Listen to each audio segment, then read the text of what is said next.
Okay, welcome to tonight's program, audience. If you are currently online on Bilibili or the Shower Tech, you're probably listening to this program. So this is a podcast program run by the AI Space. We are AI accelerator based in Shanghai. We run for World AI Innovation Challenges and AI SH Camp program for the World AI Conference hosted in Shanghai every year. So my name is Feng Gao. I am the partner of the AI Space and tonight's host. I want to thank for the World AI Innovation Program and the Eastside Group to co-host this webinar. And also thanks for Tim and Tom for your time to join us tonight to share your experience, your personal observation, and some stories you would like to highlight, especially on the AI innovations. And the last but not the least, I would like also to welcome Will from Eastside Global, who will ask questions in the end, also join the audience questions. So before we start all the conversations, I would like to formally introduce Tim and Tom. You read your bios and let the audience know who you are. So I'm going to start sharing my slides.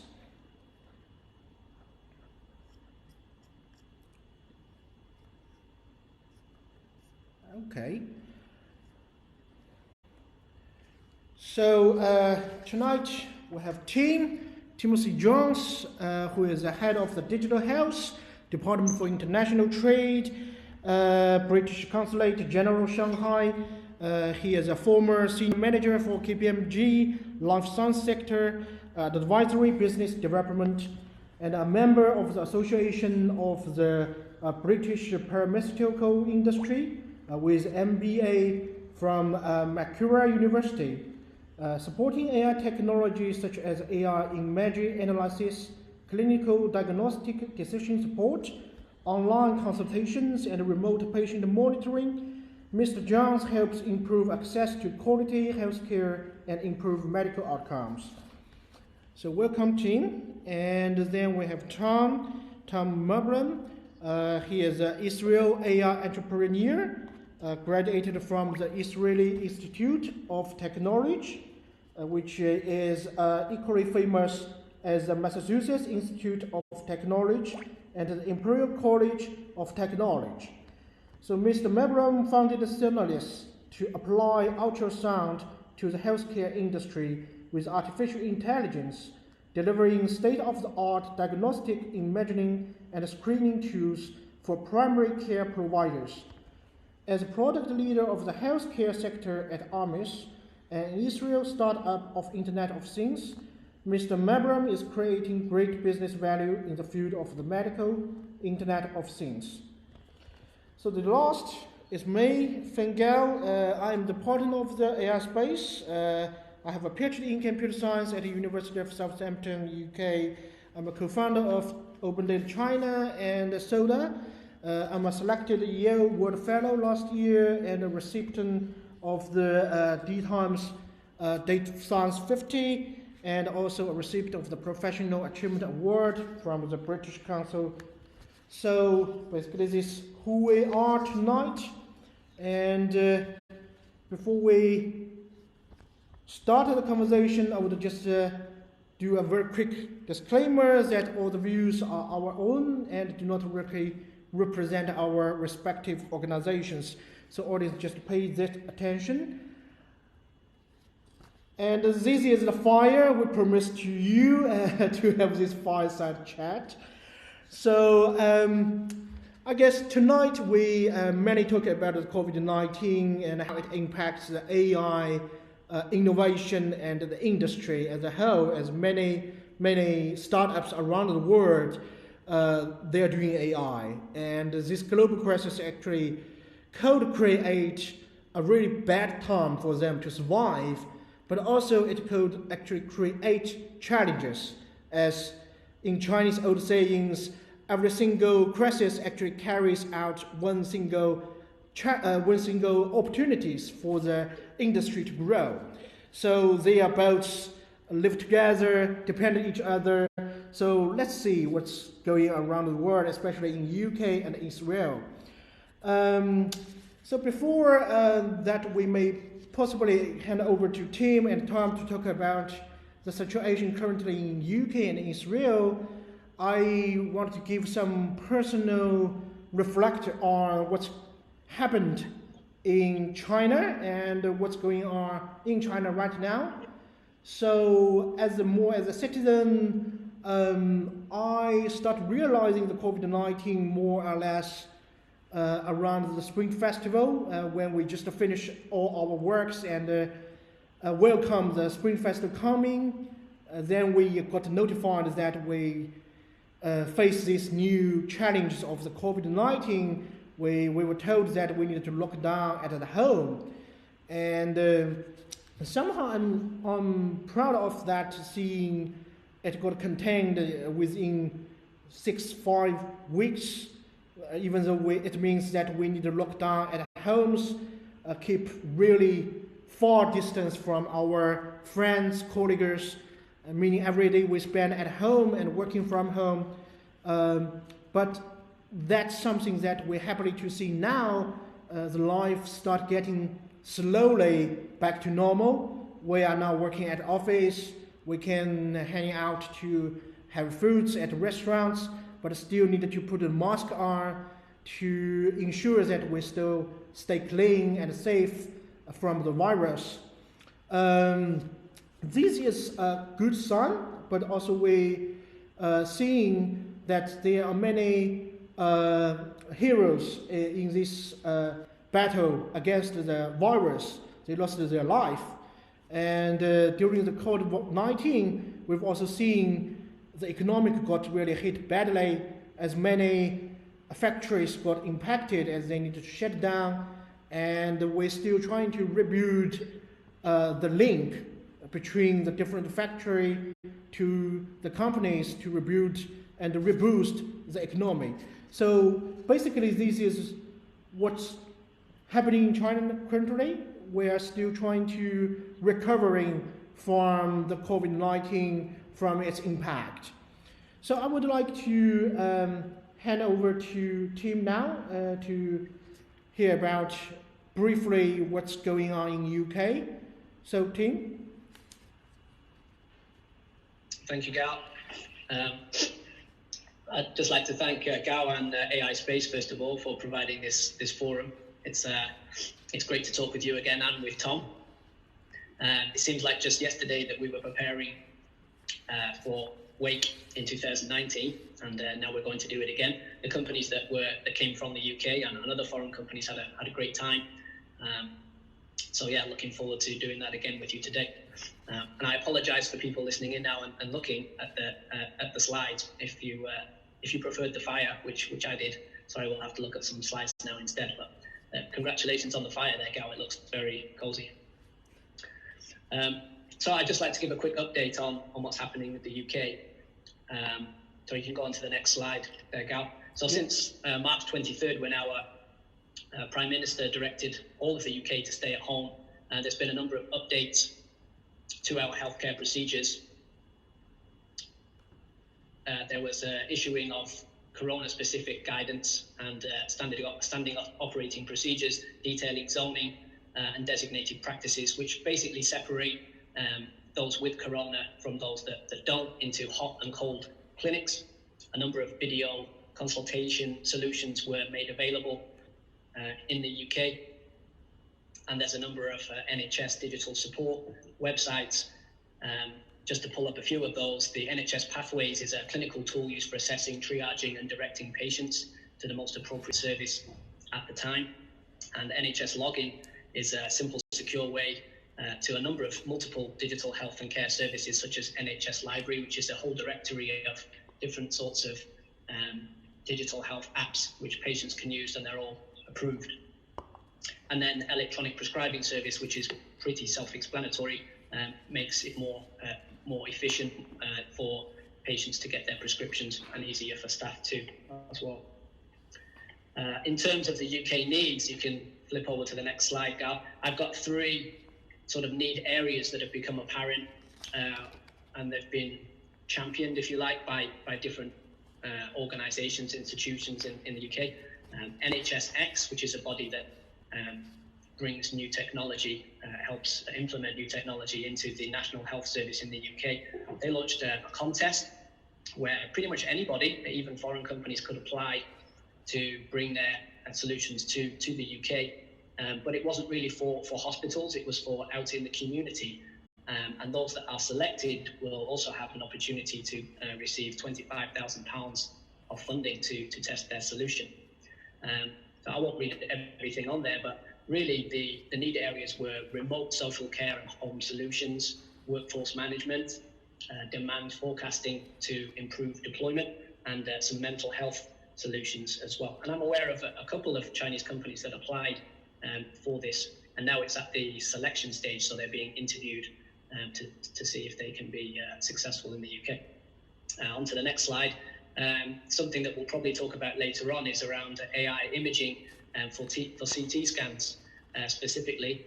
If you were aware, maybe back in January, there was a Lancet article which highlighted the benefits of using CT scans for pneumonia patients as a diagnostic tool for corona, and China was quick to use this as a supplement to doing nucleic acid tests. And just because there's so many images to read, there's not enough radiologists to read all these images. This is a perfect opportunity for AI companies like Ali Health and Ping An to bring their solutions to bear. And Cambridge University, as it happens, are publicly asking for help and eager to collaborate with China on this, because they recognize that China has a lot of data, patients that have already been scanned, and they've got algorithms that are trained on that data. So it could be a perfect match for UK to China collaboration in this area. And the next slide, Gao. This is an organization that has been newly formed during Corona to try to address some of the need areas that they feel are not currently being met. So this is based on one organization called Tech UK, and some other experts have come together to openly discuss in VCs like this. A lot of this work has been done by volunteers, just to try to track new companies, startups, or other companies that have not got the contacts or are not well known by the institutions that are making the decisions, to discuss which companies could be relevant and where they would be best fit.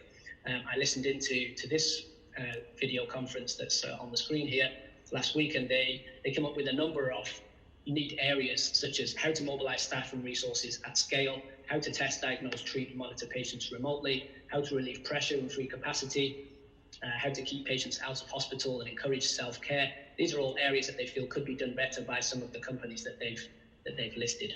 So, and I can go into some more details on which companies they've come up with later on. So I'll pass over to Tom now. Thanks, Tom. Okay, thank you, Tim, and thank you, Dr. Gao, for the invitation to talk about the situation in Israel.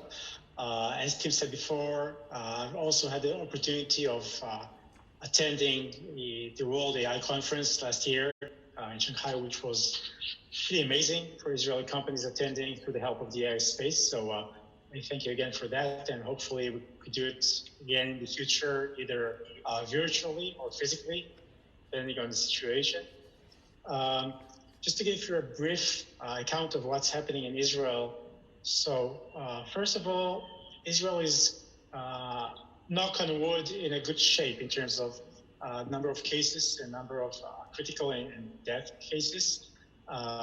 We started with pretty extreme measures very early, and you can see that, as people say, we've sort of managed to flatten the curve of the death and the critical and ventilated number of patients. And this was done through many restrictions. So Dr. Gao, if you can go to the next slide, there is just a partial list of restrictions that happened on the timeline.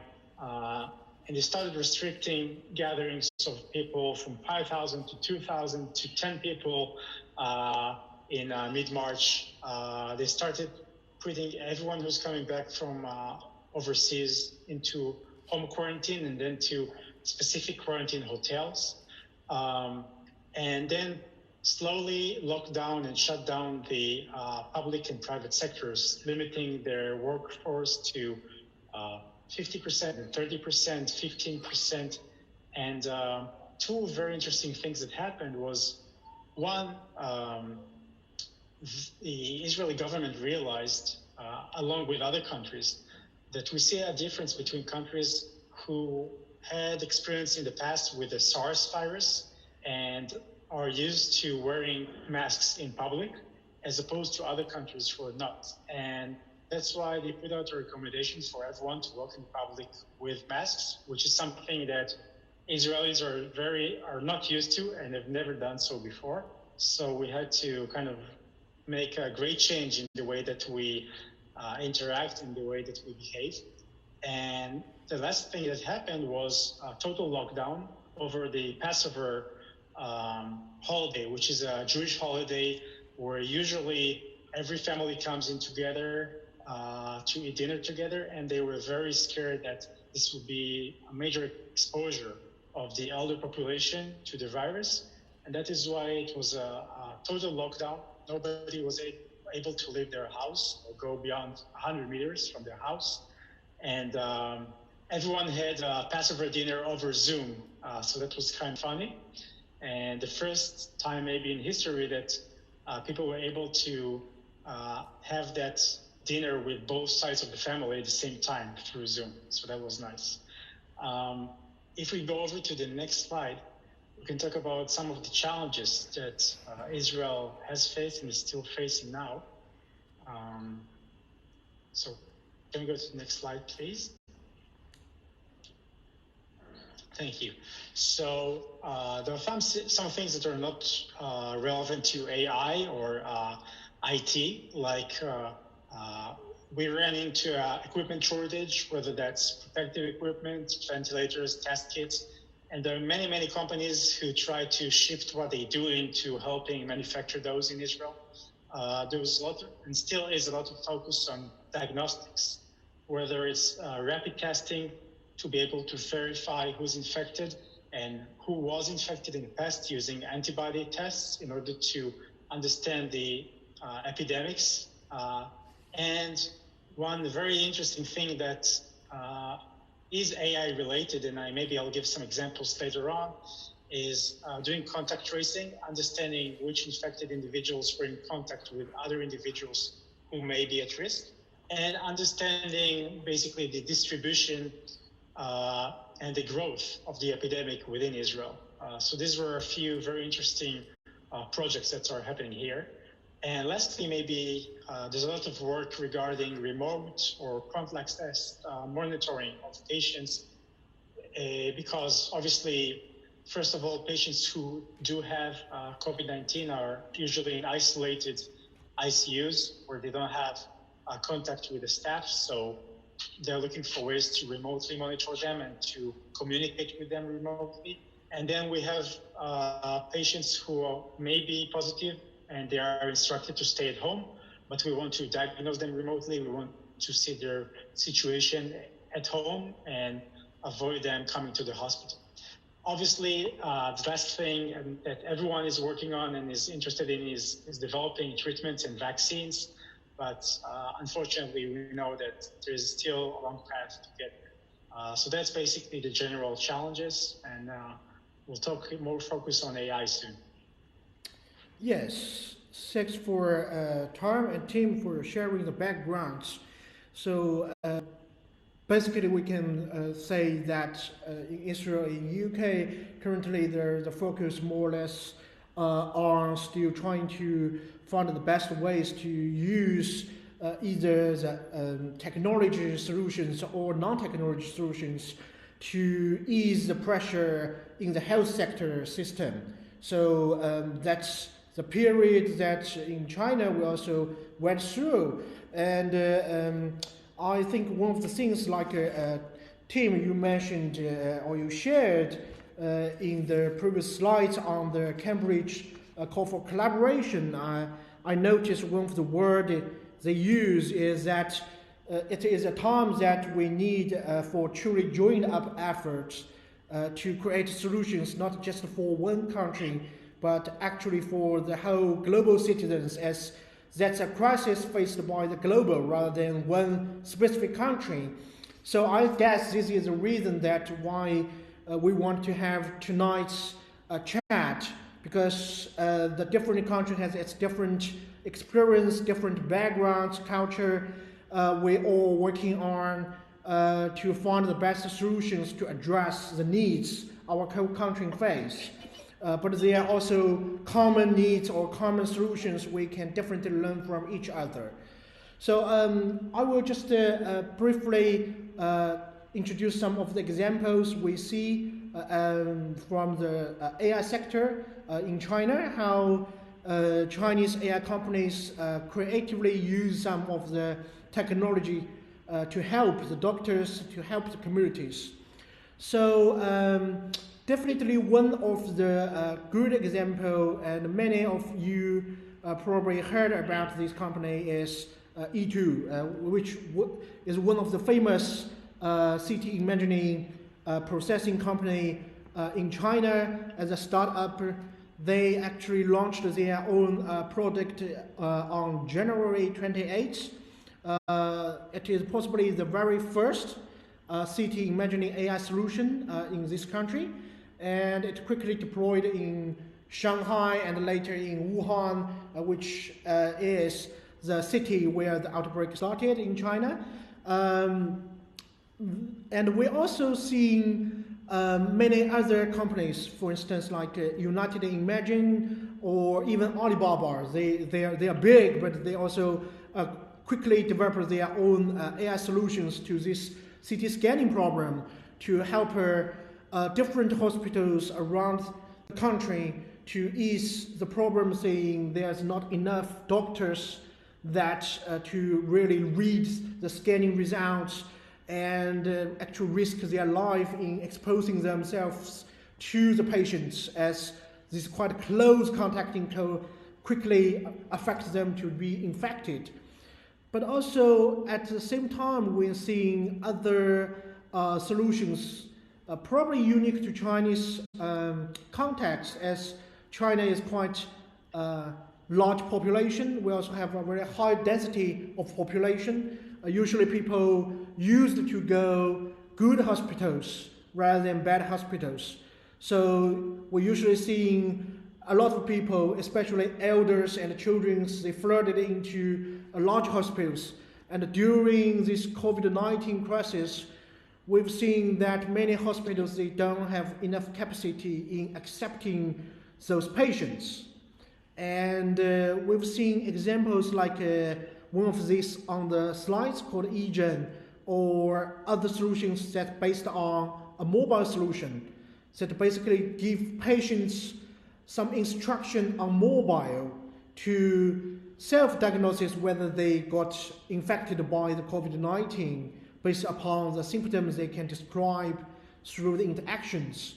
And then this kind of information can help them to decide whether they should stay at home or go to one of the emergency room to be accepted and got treatment into the ICU, or they should be actually connected to some community service, so the community can help them to access to other hospital service. But also I think the AI solution is not limited in treating or easing the pressure of the healthcare system. In China, especially now, because we're slowly getting back to normal, the society still needs to keep a social distancing. So we're seeing a lot of interesting examples of creating contactless service. For instance, on the slides you can see a robot car, a self-driving car that go to deliver the packages and deliver, for instance, lunch package to the office space where people work but still need to get lunch. Usually we have delivery man that delivers the food. Now, because of social distancing, we need robots to deliver it. But also in, for instance, in hospital, in elder social care rooms, a lot of robots are also used to do the same kind of work.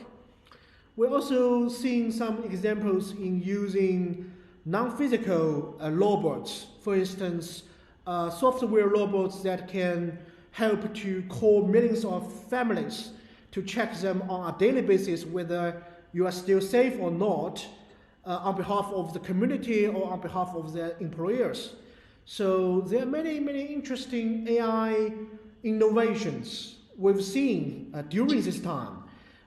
Even it's a crisis, but it also seems like it creates a golden opportunity for the AI startups or for the AI industry to have many scenarios where they can test and deploy their products, and quickly that citizens and many healthcare staffs, they quickly adopt those AI solutions because they need it on a daily basis to ease the pressure. So that's basically what we observe from China. And then I want to also hand over to Tim again to cover what you observed in the UK. Tim. Thanks, Gao. Yeah, there's a number of regional differences in some of the technology that's been used. And if we just look at contact tracing, Ali, Jiankong, Luma, it's been quite different to how some other countries, even in Asia, have done it, and even in the UK and US.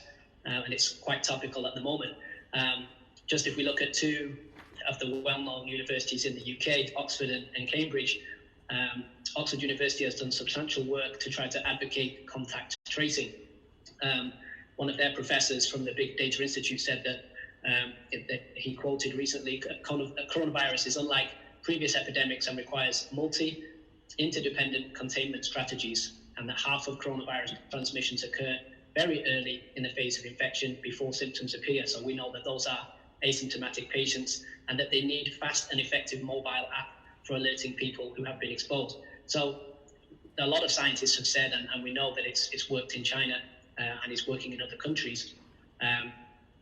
The research also suggests that we need at least 60% of the population to use this app for it to be effective in controlling the epidemic. And interestingly enough, one of our other universities, Cambridge, in the UK, developed a contact tracing app as early as 2011 for the flu. It was called Flu Phone, and it used Bluetooth technology. And it was in the news. It was popular in that people knew about it, but it was not popular in that people didn't download it. So less than 1% of Cambridge residents actually signed up. So in the end, it was not successful. And this is the sticking point in other countries. The opt-in part of the contact tracing. Many Asian countries prioritize public safety over personal privacy, whereas in Western countries they may prioritize individual data protection, which causes this dilemma. China and South Korea did very well in linking data from mobile companies, from transportation companies, and to the health data. But that was slightly different to how Singapore did it. They used an app called Trace Together, which uses Bluetooth again, but doesn't store the data. Crucially, doesn't store the data centrally and keeps it on the user's phone, which is probably something that Europe and America will adopt. In the US, they've already got a contact tracing app called Patient Kit, designed by people at MIT, Harvard, and Mayo Clinic, that does the same thing. So it doesn't store your data centrally. The NHS in the UK are working on something like this, and it looks like it's going to be in collaboration with Apple and Google, who are trying to launch something over many countries that will do the job while safeguarding user privacy at the same time. So in this infographic that's on the screen at the moment, you can see a number of the questions which I mentioned earlier that institutions are raising as hot topics in Corona that need to be addressed by someone. So I won't go through all of these companies, but just pull out a few interesting ones. There's lots of famous ones out there like Babylon Health, but this is which you can read about online quite easily. I'll just mention a few. Like the first one I want to highlight is a cloud-based EMR. If you go on to the next slide, Dr. Gao, it's called Patient Source. And if you can imagine, there's in a hospital, in a clinic, you've got nurses running around, typically with clipboards and pens, taking down medical information. There is technology available that combines all of this into one place.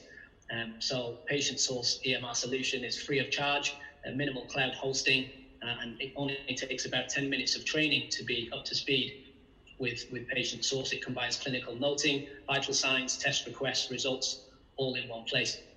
And so it's a modular-based system, and they've put together a Corona module. If you can see the screen of the tablet, really it's quite easy.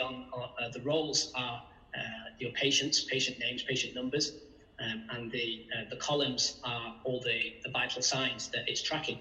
So meanwhile, while the nurses are updating the different checks that need to be done on patients, the background software is comparing known metrics, known benchmarks of where a patient needs to be at with where the patient is in real time. And then if anything's going wrong, if the temperature slips the wrong way or a check hasn't been done according to the plan, then a red flag will appear on the screen. If we go to the next slide, Dr. Gao, is a company called InTouch. So they developed, if you can see in the picture, they developed a kiosk system, which is popular in many hospitals these days. They've got many functions, many different things they can do to automate the patient pathway, but this was one specifically they changed during Corona for check-ins, so that instead of even having to go into the hospital to check in, you could download an app and use your own network, so you don't need to be on the hospital network. You could do it from your car, check into your appointment, and that way that minimizes the amount of time you're spending in the clinic waiting room, which reduces your risk. And on to the next slide is Bleeper, which addresses the concern of secure clinical discussion with high-resolution images. There's lots of instant messenger technology out there. So on first glance, you may think, oh, we can use WhatsApp or WeChat to discuss in a group. But one problem with that is that the medical images require much higher resolution, and you may need to augment them or adjust them in some way. So the core technology behind this is something called Cadran Imaging Platform, and it's linked directly to the hospital imaging archives, and this is all encrypted and saved. So if it was on a typical instant messenger system, once somebody shares an image of a patient, that could very easily go out of the network and be sent to someone else. So this enables you to control where it's going and have much higher resolution of imaging. So this really, it enables remote discussion, clinical discussion of a patient. So I think that those are the three I wanted to highlight. I'll pass over to Tom. Thanks. Thank you, Tim. So Tom? Yeah, thanks, Tim. So in Israel, I think that many companies are now either involved with doing projects that are related to COVID-19 or claiming that they are.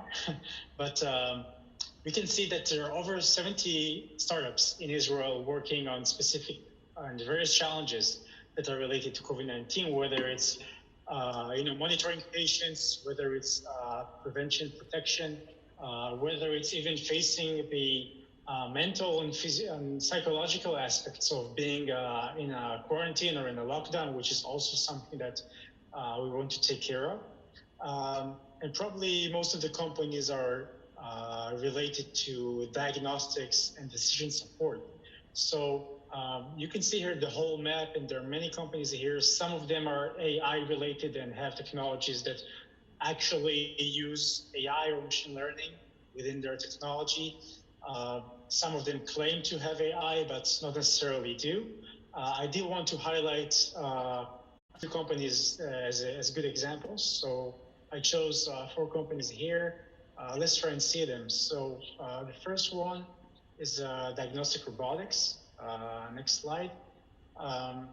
So diagnostic robotics is one of the companies who is trying to do both contact tracing not really contact tracing, but actually mapping the growth of the epidemic based on getting an input of symptoms from users. So they let users download the app, and the users can daily update their status, their symptoms, and they use that to both prioritize the risks of those patients and try to create a map of which cities and which areas have the most severe cases and see how this grows over days in Israel.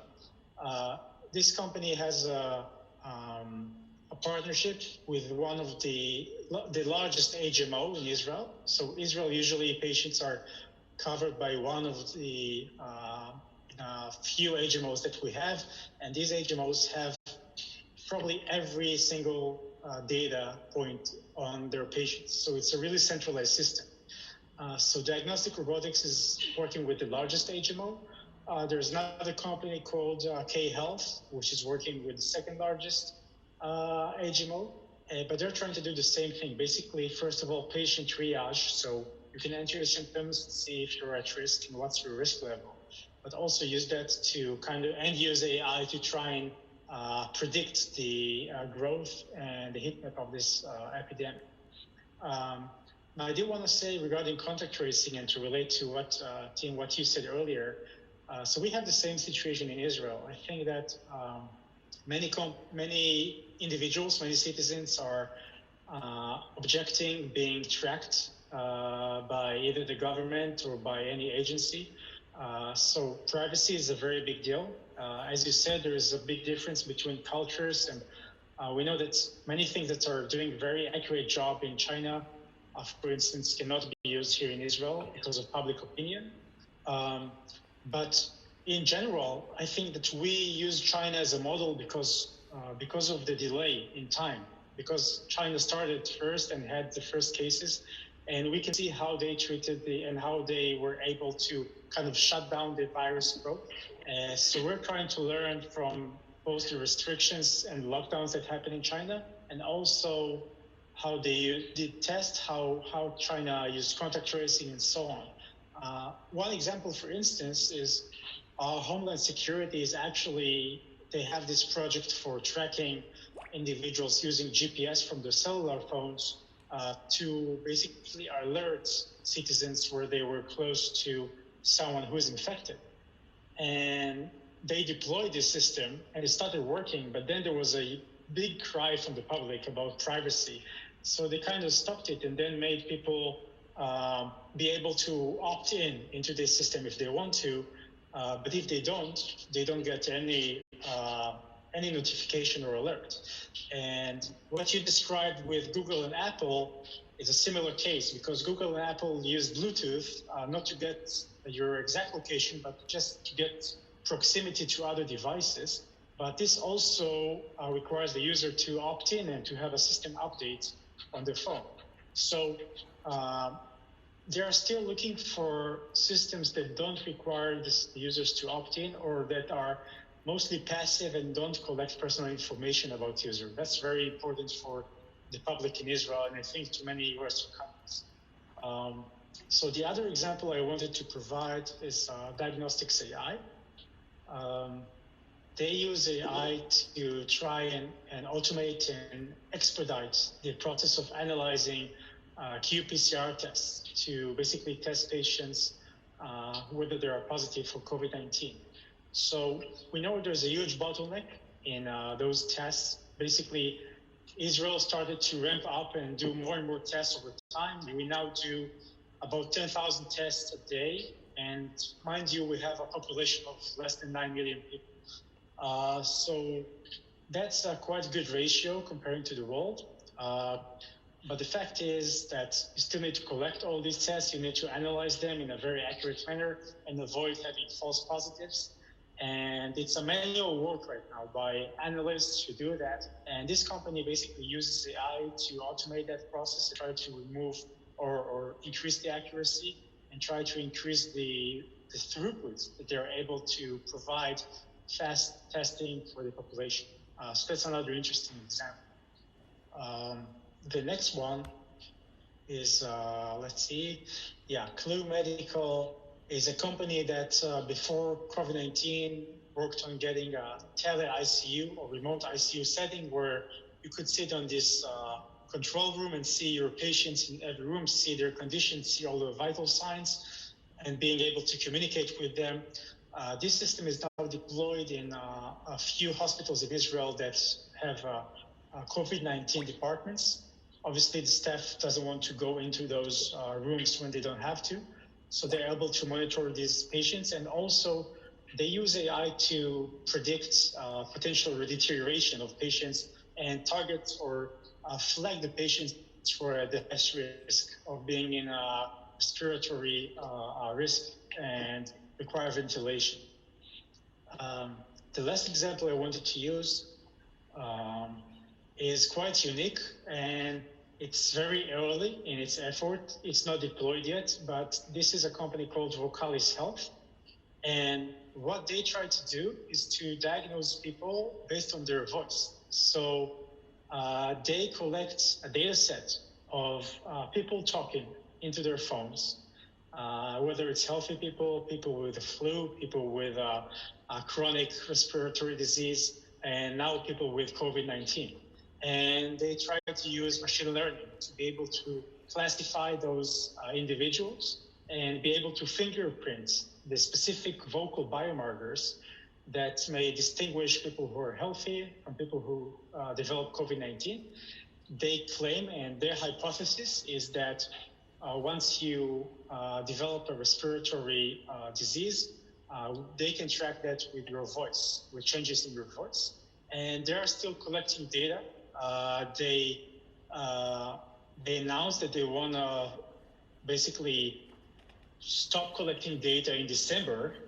Hopefully, they'll be able to develop a model by then. But that's a very interesting use case, which is quite, I would say, out of the box thinking. And it's a good idea about that. Obviously, if it works, which is still, we have to see if it works. But if that works, obviously, that can provide us with passive testing, with very easy testing of patients without having them do any PCR, having blood tests or antibody tests or going anywhere. And that could be a very interesting benefit. So yeah, that's about the examples I wanted to emphasize. Thank you, Tom. Let me open up her.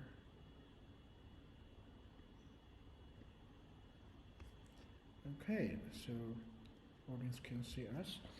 So I guess it's very interesting to hear about the examples from UK and Israel.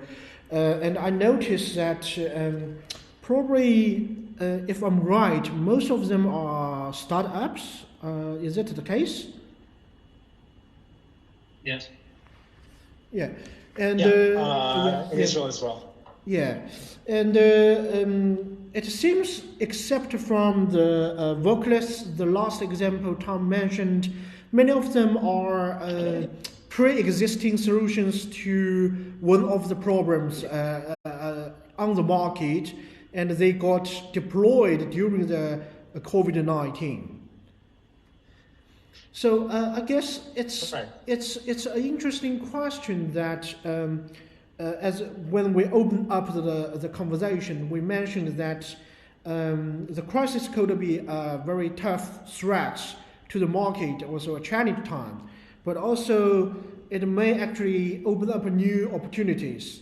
If in this case we are seeing those startups, they already having their own products on the market, do you see COVID-19 actually creates more tangible opportunity for those startups, so for them to quickly deploy their products, or you think it might not be a very lasting impact on them? Meaning, after the crisis, this kind of demand may actually gone. So the hospitals may no longer say, okay, we don't need you anymore because the crisis is gone. Is it the case? Or you think crisis actually creates a golden time for the startups in this sector? Yeah. So maybe I'll be happy to start here. I think obviously there are two sides. So on the one hand, we are facing the start of an economic crisis. In Israel, for instance, as I showed you, we have not many deaths, but we have now over 1 million people unemployed. Sorry. And we see many small startups who don't have enough funding to keep growing and not getting investments right now. And these will unfortunately have to close. And we see many consolidations of small startups merging together into larger ones to be able to kind of face the crisis together.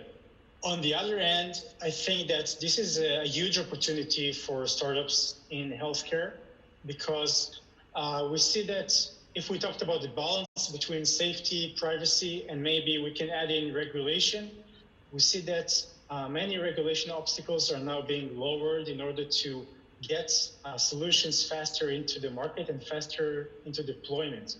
So we see that in the US, the FDA are approving devices and solutions much faster now. We also see that in Israel, for instance, we have hospitals reaching out and publishing their needs, publishing the challenges that they have in a centralized systems. And we have over 50 of those challenges from hospitals here. And we have over 500 startups that are connecting to those hospitals directly and trying to provide their services.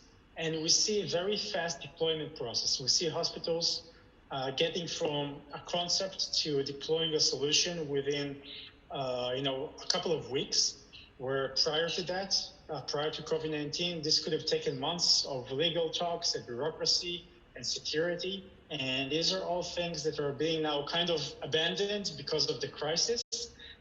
So I don't know if this will last long, but this is definitely letting AI startups get their solution faster into hospitals, proving their value. And if they can prove their value in the COVID-19 time, then maybe they can still remain after that and generate new clients because of this crisis. Yeah, I'll agree with Tom in many ways. I think there's opportunities, but there's also challenges, and there's been a lot of new innovation as well, new ideas that are coming to light. Coronavirus has been a huge wake-up call, and a lot of us have realized that our healthcare systems cannot handle epidemics like this without serious change. Medical AI and digital health technology do hold many of the answers. And now that some hospitals, some countries have had the opportunity to try new tools to triage patients, manage workflows more efficiently, capture medical data, and so on, why would you then go back to a more manual paper and pen system or something like that? So I think there's also going to be a lot more investment.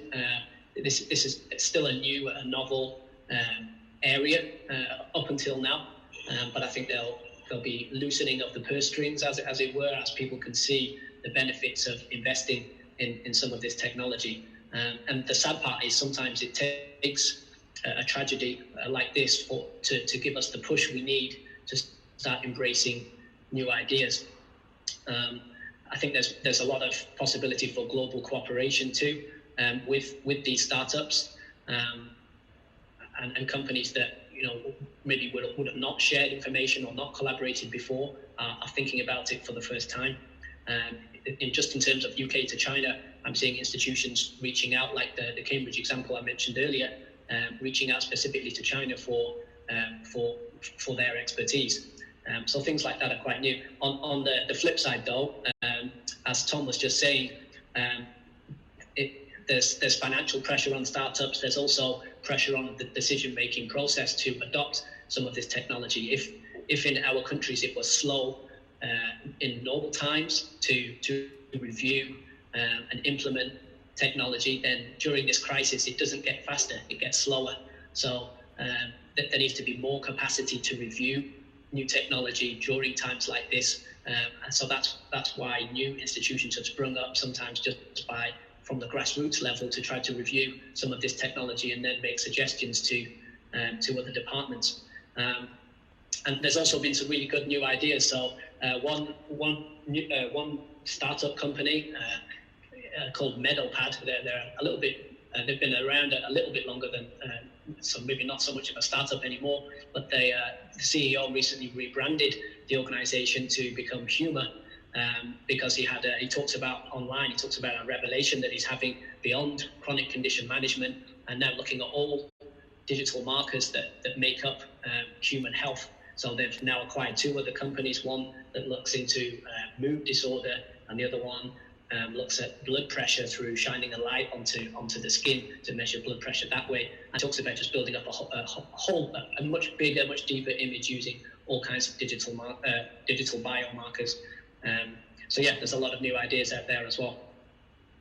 Yeah, just regarding the new ideas, I'm not so sure whether specific solutions created to address COVID-19 is a good business idea at the current moment.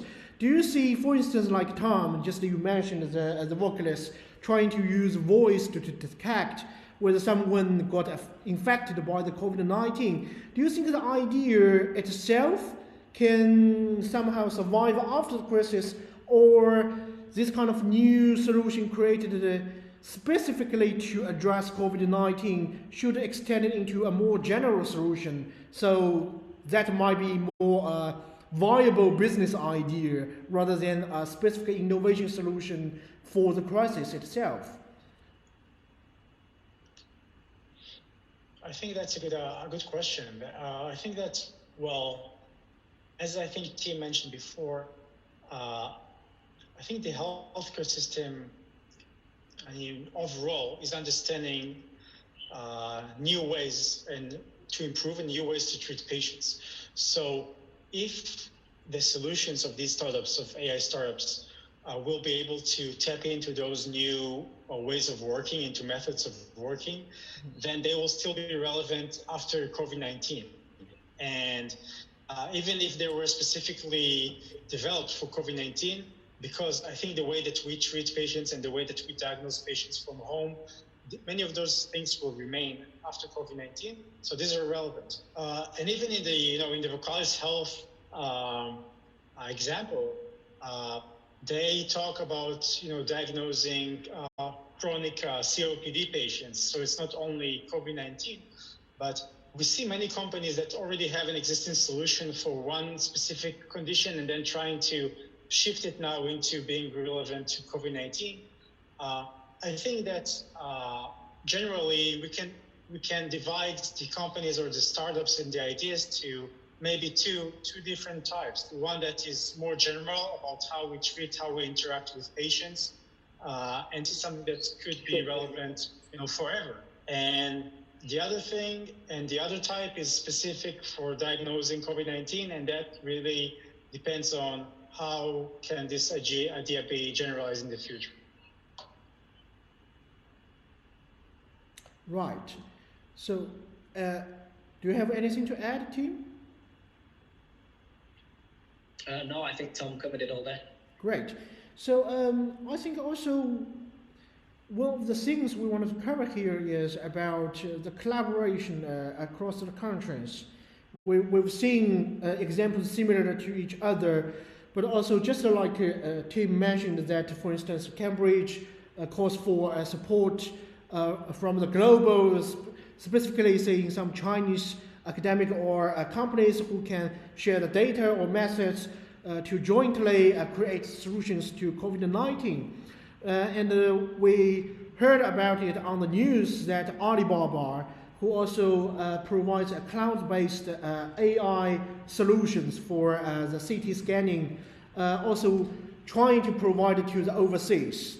So I'm wondering, from your perspective, do you think this kind of export of the solution already proven to be effective in one country to another is something feasible given the current background, the global situation? Do you think it can work, or you think there are barriers existed there that might prevent this kind of thing actually works? I think there are definitely barriers, but I think it's possible to happen. and potentially, yes, it could be a possible type of partnership to look further into. So, there are many of the Chinese companies we know that are experts in AI imaging analysis, particularly of CT scanning. There is Ali Health and Ping An, iFlyTech and E2. So some of these have already got offices in the UK or in other countries, and they already know something of the local market. It may be easier for them to find a local partner and co-develop some kind of local solution. I think, and especially now there's a need for some of these expertise, and it's thanks to the power of the internet and other media, people are aware of where expertise is in different parts of the world, and when there's a burning need, as there is right now, there is a huge benefit in supporting some of these partnerships. So as long as the say for example, it could be a Chinese company, as long as they can localize, and it's not localizing is not just about language localization or cultural, it's also bearing in mind regional patient data privacy and things like that. So as long as you've got a better grasp of what that country's going through and some of their policies and regulations, then you're able to come up with a local solution. So yes, I do see that happening. Yeah, I generally agree, with most of what Tim said. I think that specifically in Israel, we usually, because we're a very small market, usually Israeli companies are more, or Israelis in general are more interested in exporting technologies than importing them. And I can see many collaborations about that. We already see many Israeli startups who have developed solutions for COVID-19, trying to export and deploy them in other countries. Unfortunately, we don't see many companies, as far as I know, from abroad coming in and deploying their solutions in Israel. But I think there's a lot of ground for collaboration between companies about technology. And specifically, as Tim said, I think the easiest collaborations are the ones between companies who do not need patient data or patient data databases, because not only because of privacy and anonymization and other regulatory barriers, but also because of the differences in the data and the differences in the populations. So what we learn from the data set of Israeli patients is obviously different from what you can learn from Chinese patients. Not only their medical records, even their imaging scans could be different. So we not necessarily can generalize from one to the other. But I think that every solution or every AI-based solution that is more about, can use standardized methods and automate them, can use AI to automate the way that we interact with patients. This is something that could be universal and doesn't require different data sets. And these are, I think, solutions where companies and startups from China, Israel, the UK can collaborate on much easier. So I think this is where the opportunity lies. Yes, I generally agree with you guys on that, but also I think one of the things earlier, as Tim and Tom, you both actually mentioned that the privacy as one of the issues, especially one of the fundamental understanding difference between East and West, no matter whether it's cultural understanding or the philosophy understanding, that might lead to some much deeper gap between the East and the West world, are understanding how we can use the AI technology and deploy it in the society. We cannot actually forget that one of the things that usually before the collaboration are happening because of the offline meetings that usually take place as conference, as exhibition, as other kind of business meetings, that helps to make the understanding much easier when it's a face-to-face communication.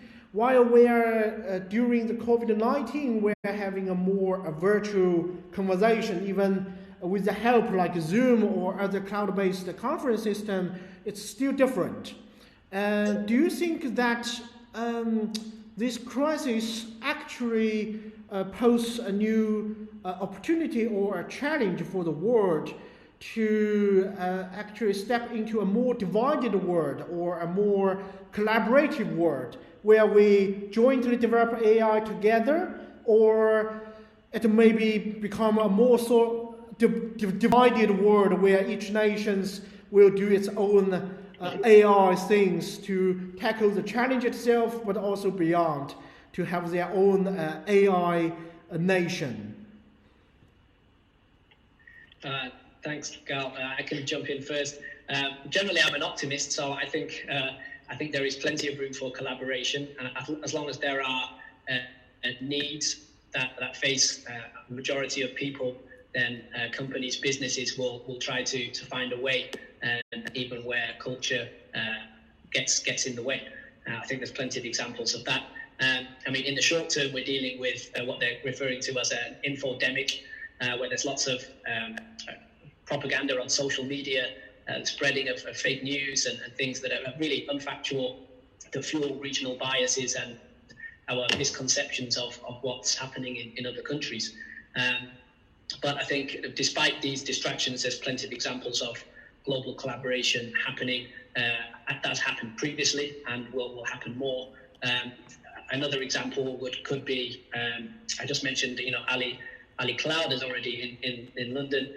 Companies like British Medical Journal, which is a very prestigious medical journal, is already in China, based in Beijing, and they have a piece of technology, CDSS, Clinical Decision Support System, that's being rolled out in China. So, and this is even more in need now than before. So I see this situation as more of a catalyst potentially for digital health solutions. But you can see the conflict. Just going back to what Tom was saying earlier about contact tracing and Google and Apple, it's funny to see them. They're trying to come up with a level of protection for users that covers many countries and many regions, which is a really difficult task to do. And they want to start with a high bar to make sure that users are really protected. But they've got countries like, I think France's digital minister, Cédric O, recently came out and said he wants to reduce the restrictions to French citizens because he wants it to work better, essentially. So that makes it really hard. You can see even within Europe, there's disagreement. I guess there's plenty of disagreement within Europe lots of times, but countries to countries, there are differences on how these things are rolled out. I think another example I saw recently was in Singapore. They've got a program called Live Healthy Singapore. I think it was rolled out in 2019. And it's a population health program where they partnered with Fitbit, and they're offering free devices to citizens to try to monitor public health issues in lots of different metrics. I saw a comment from a UK academic that pointed out that the notifications that you would receive from Fitbit would not be customized to each individual. So, it's not connected to your patient history. It wouldn't know what conditions you have. So if it recommends you to do something, it may actually be, in fact, dangerous. So you can see the differences in priorities there between, one country maybe trying to do something for the greater good for population, and other countries seeing the risks. Every country sees it differently. But I'll revert back to my first point, which is that I think if there's a need, then business and the market force will prevail and find a solution. Yeah. So again, I agree with probably everything that you guys said. I do think that even before COVID-19, there's a lot of obviously cultural differences between East and West. and a lot of misconceptions, a lot of stigma and prejudice about different countries.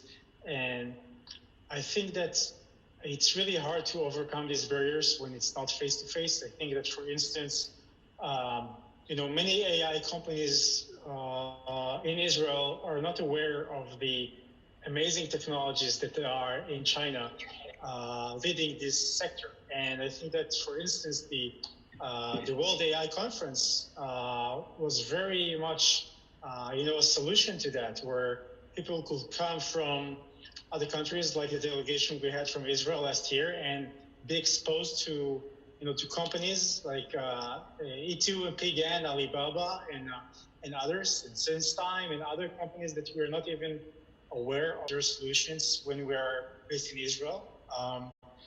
So I think that this is a negative side. It will be very hard to overcome these differences when it's not face-to-face and understand cultural differences. On the other end, I think that, as you guys said, the optimistic side is that if everything is virtual anyway, and if a person has to speak to another person virtually, it doesn't matter if this person is in China, in Israel, or in the UK.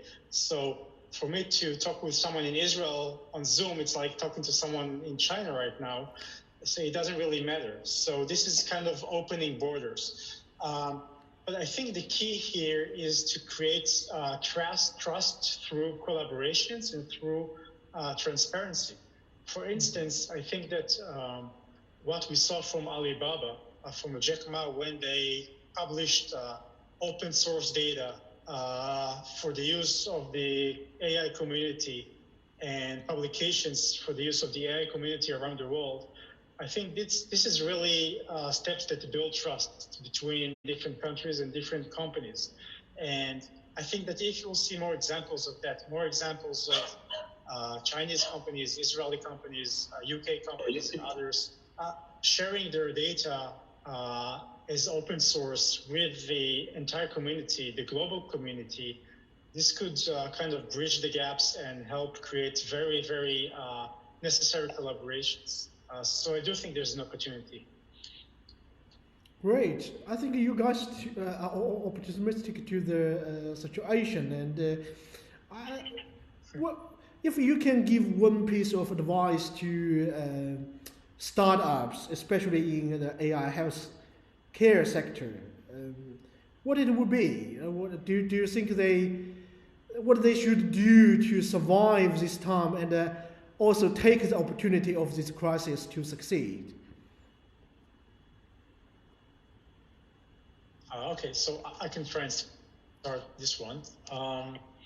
So as we said before, this is even though there is opportunities, it is a very difficult time for startups in terms of funding, in terms of working from home, etc. So, but I think the startups, my advice is try and, take this time to kind of zoom out of what you're doing. Try and look long term and understand what are the things that we see and expect to happen long term after this crisis is over, and what new trends will happen. Like, for instance, what Tim said before, telemedicine is something that was talked about for years, but was not really deployed too much around the world. And COVID-19 created this opportunity that it is now deployed in many more situations. So I think startups should look and try and estimate which trends and which technologies will stay with us for the long term, and try to focus what they do on these areas. The other thing that my other advice would be, as in any other situation, not only in COVID-19, is not to fall in love with the technology, but to fall in love with the problem that you're trying to solve. So I think startups should understand what are the key problems that have now been surfaced because of the COVID-19 epidemic, and try and understand what are the greatest challenges for the healthcare system, for hospitals, for providers, that we now know because of the COVID-19 and has been expanded because of the COVID-19. And try to look for the problem that is, the biggest, the riskiest, may have the greatest effect, and try to solve that. And the technology here is second. You need to first find the problem and then find the best solution. Actually, the most simple solution you can think of to solve this problem, and not the most complex solution. Yeah, I think I made a lot of good points there. I think my advice to startups would be to join the World AI Conference in Shanghai this year. And but also my point is really just to not to be rooted to your current geography. You can go global and quicker than you think. A lot of the obstacles, the hurdles that people face may just be in their own country with the policies or competition or legacy systems already in place that may not exist in other countries, and it might not be as hard as you think to spread your wings. Or I mean, it doesn't need to cost you anything as a startup to speak to some possible partners in other countries, especially now that we're doing so many things online with Zoom and other platforms. You can have virtual meetings with people all over the country. I know that's what me and my team are doing, and we'll continue to do. You can find partners who can let you know what opportunities are in other countries, and maybe skip your own market completely if it's not working there. Come to China, where there's potentially a lot more opportunity.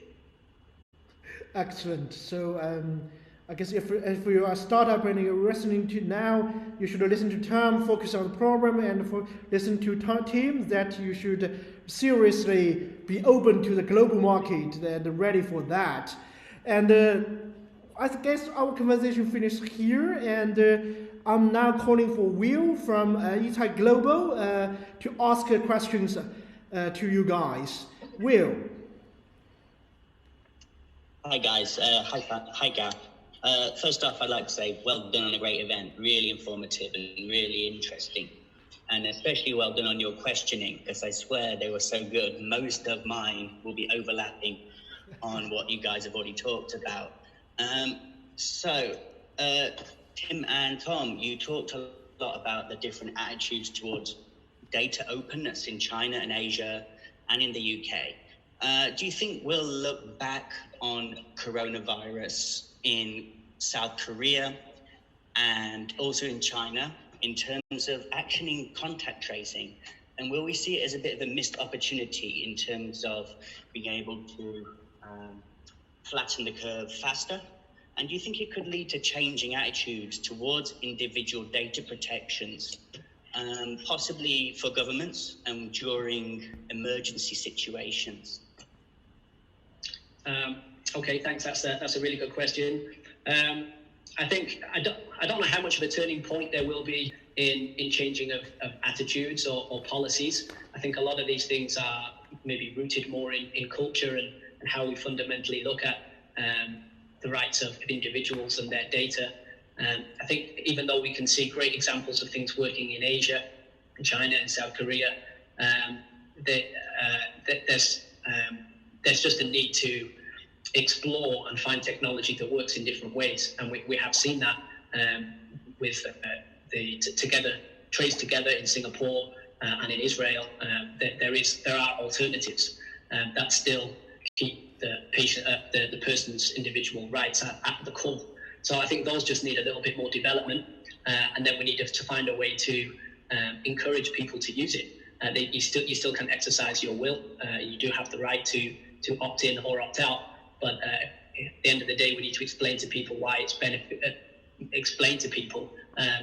beneficial for them as an individual and as a country as a whole to use it. So I don't think we'll look back and see it as a missed opportunity, bearing in mind that it's not just technology that's working independently. These methods have worked in combination with lots of other things like social distancing and various other things that we've used. So it's a combination of things which works well, and I think there are different tech options that different countries can use and still honour their perspective that they have in whichever country they come from. Yeah. So thank you all for the question, and I totally agree with Tim.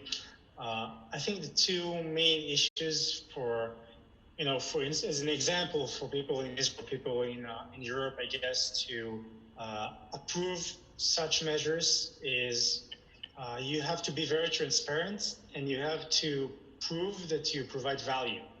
So citizens, for instance, in Israel, they will want to know exactly what data they provide, what is being done with this data, who collects this data, how much time this data is stored and who stores it, etc.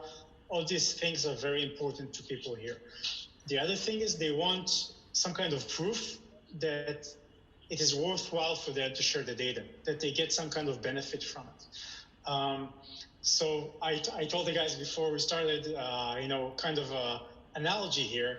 The downside or the problem with Israel is that people could say that we had too much success in stopping the epidemic quite quickly. So people are now looking at it and saying, oh, we didn't have to do all these things. This wasn't as bad as people told us it's going to be. They told us it's going to be horrible and tens of thousands of people are going to die, but only maybe 200 people died. So we didn't have to take all these restrictions. So it's like, as I said before, it's like a person jumping out of an airplane with a parachute and saying, oh, I'm dropping down so slowly. I didn't need the parachute to begin with. So that's the downside. It's a hard time convincing people that they get value from sharing their data here. But on the other hand, we see people all over the world share their data with Google, with Facebook every day. And some of them are not even aware of it. Some of them are, but they don't mind as long as they get some benefit, get some value from it. They don't really mind it at all. So I think it's a matter of transparency and value.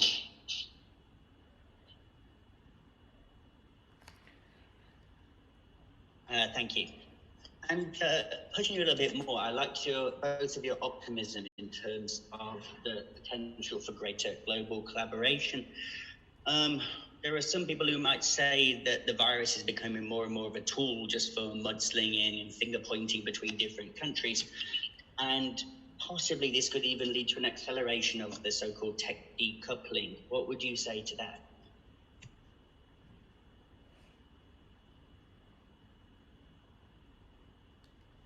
Do you want to start, Tim?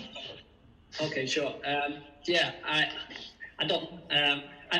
think as an optimist, as you rightly pointed out, I don't see this as although there are going to be some bumpy patches, and I think we see that in lots of different places. I think what we're seeing is an underlying recognition of a need for more technology, not less. I think just when we're looking at the healthcare systems of lots of countries, we're facing burdens that we just can't manage through traditional means. Aging populations, chronic diseases like diabetes and obesity, but we just can't carry on as we used to.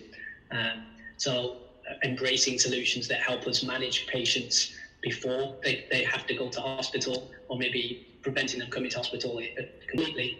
And then if they do need treatment, managing those conditions outside of the hospital so they don't need to come back for checkups. This seems to be the way that we can push some of the focus of budget spend, the amount of time and money we put into point of care treatment, which a lot of countries still do. We need to push it out to the edges, and technology is really the only way to do that.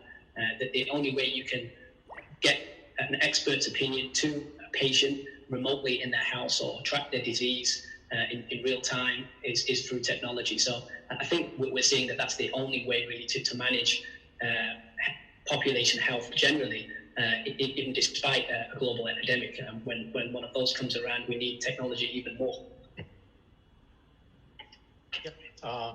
I agree. I just wanted to relate, you said before about, talked about finger pointing and so on. So as you know, when we look as bystanders from Israel, the only finger pointing is between the superpowers, between China and the US, and saying who's doing what and who's to blame for what and who's stronger with technology, etc. But for us as bystanders, for instance, from Israel, we look at countries and the only thing we look at is how are they dealing with the crisis and what measures they're taking and did it succeed or not. And we see that China was able to overcome this in a very good way. We see South Korea, we see, we see Singapore. Then we see other countries like Spain and Italy, and unfortunately in the US, that are in a very bad situation. And what we're trying to do is we're trying to learn, okay, what went well, what went wrong. Let's try and learn from their experience, and let's see, what kind of technology they use, what kind of technology we can work with and collaborate on. So I think this will create collaborations for sure. This will create collaborations between countries, because countries can, today in this global world, everyone can see what everyone else is doing and can see the results.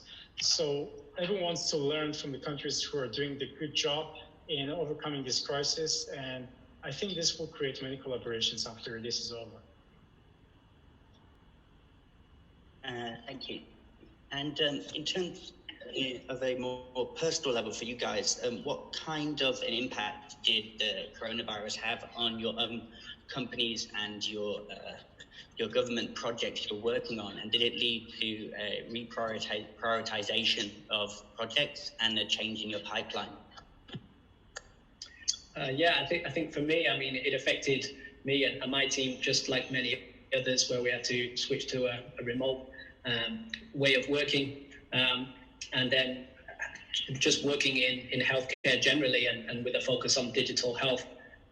This has the crisis has brought even more focus onto this topic and the needs and the solutions that are out there. So although maybe some of the ways we're working, like doing more VCs and the conferences we were planning later on this year, as working for the Department for International Trade, we do a lot of delegations and helping different partners meet each other to potentially collaborate together.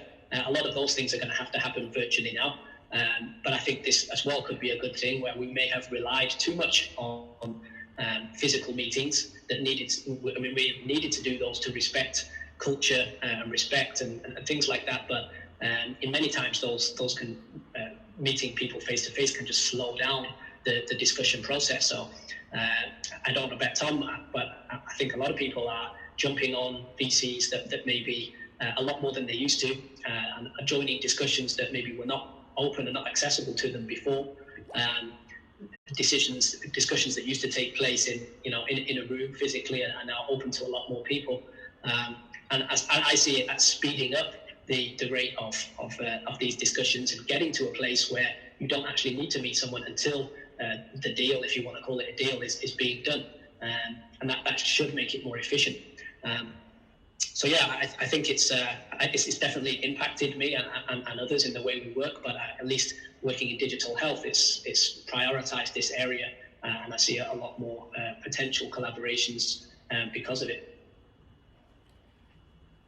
Yeah, so likewise, we're obviously affected. So I'm involved with two startups. One is Sonaris, the one I co-founded, which is pure healthcare related ultrasound solution. And there the situation is that we did have to find a way to be relevant in COVID-19 and be relevant for using our technology for that, to secure funding. But as Tim said, I think that there are many opportunities now, because the good VCs, the good investors look at these times, like crisis times, as opportunities, because company and startup valuations are going down, because they can get maybe very good deals on their investments, and they have many opportunities to invest. So I think that on the one, startup, we're trying to be relevant, and trying to be relevant both for private funding, but also from government funding. There's a lot of government activity going on, and trying to fund companies and support them during this time. With the other company, Armis, that I'm working at, not too much affected in terms of being relevant, because the product is still relevant, and maybe even more relevant to every client and hospital system that need to secure their network. Obviously, when people work from home, that's even a bigger challenge. But the thing that has changed is the way that we interact with each other and interact with customers. Before the crisis, we could get on a plane and go and meet a client and try and deploy our system there. And today we have to do everything virtually. So we have to close a deal virtually. We have to do all the discussions virtually. We have to instruct them how to deploy our system virtually. So these are some challenges we have. But I think that basically this is also an opportunity for both startups. So definitely an impact on the way that we do things, and impact on the pace that we do them. But I think we're managing it pretty well. Thanks again, Tom and Tim. And that's all my questions. Back to you, Gao. Thank you, Will. And I think I will only ask one question from the audience. Here is one of the interesting questions, I think, to both of you. Will the pandemic force every healthcare system of the global countries to actually break the barriers in information sharing across the countries to combat this kind of crisis that are faced by the community? So do you think that will actually break down the barrier walls existed in all the healthcare system across the globe? Well, that person sounds like even more of an optimist than Tom and I. I like the idea. I think it's an ideal, though. I think what we're seeing maybe is that it's harder for governments to work together than it might be for enterprises. I think that the private sector's probably got a lot of solutions and a lot more flexibility to work some of these things out. I think it might be asking a little too much for governments to start sharing information. I guess it depends on the information. But I think now's a great time to start collaborating in some areas. But generally, governments are, and as they should be, quite protective of their medical data, their IP, their patients' security, these types of things. So there may be some opportunities when data is anonymized to share it. When it's aggregated all together, that data is still very powerful. And there are a number of projects in genomics, for example, where governments are working together and pooling this sorts of data to see the trends. So that's an area where that sort of approach could happen. Yeah. So I generally agree. I think that on a national level, that's difficult to break the barriers. But I think that not only enterprises, I also think that individual healthcare providers can break the barriers. We see that in Israel. We see hospitals, whether it's the organization itself or even individual, managers, executives, or doctors from hospitals here, collaborating with their peers in other countries, understanding from the experience, the clinical progress of the disease, understanding which treatments work, which don't. I think there's a lot of collaboration academically and practically within the healthcare providers' ecosystem that is crucial for us to be able to tackle the disease very well. I do agree, though, that on a national level, that's not happening, and unfortunately, I don't think I see that happening very soon. Yes, and let's hope that the crisis, or let's say this challenge to humanity, to the globe, actually can help us to advance one step further to remove those barriers. So thanks for you two guys for this night to discuss all those things. And before we actually wrap up, I think, Tim, you still have one of the event you want to recommend, right? So I just click to the next slide. So you would like to introduce it to your audience?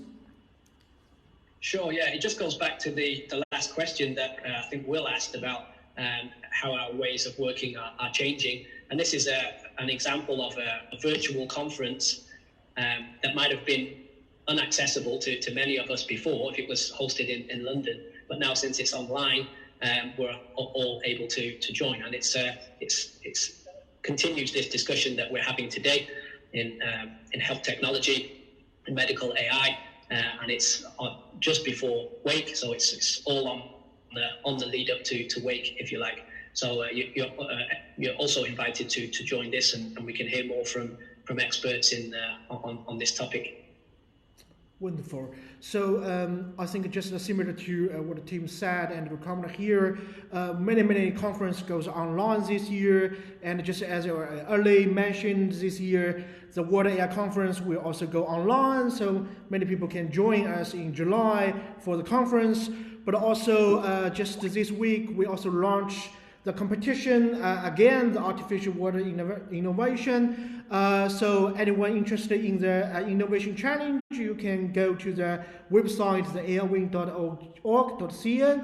So this year we also cover healthcare, especially the AI for social good, where we look for innovation solutions to address the COVID-19 crisis, but also other innovations in finance sector and in smart city sector. So anyone listening to tonight's podcast, you can follow this WeChat account later to find an article summarizing tonight's discussion. And I think that's all. And I would like just to wrap it with a very simple summary I just wrote. I think we're in a very special time where we faced a global crisis that across the globe. And I believe every crisis seems to create an opportunity for the technology to advance. But we shouldn't just forget and neglect that technology advance should always accompany the collaboration between humanities. And we should definitely collaborate more. And not only China, UK, Israel, but many other countries. We should open up our mind and remove those barriers in terms of the competition, in terms of the secret. But let's collaborate each other, embrace each other to combat against this crisis. So a good wish to all the countries currently still fighting against the COVID-19, and we hope we can meet each other again online at the UK event, at the Shanghai event, and anywhere. Let's collaborate more. Thank you very much to listening, and thanks team, Tom and Will again for joining us tonight. Thank you. Bye. Thank you, everyone.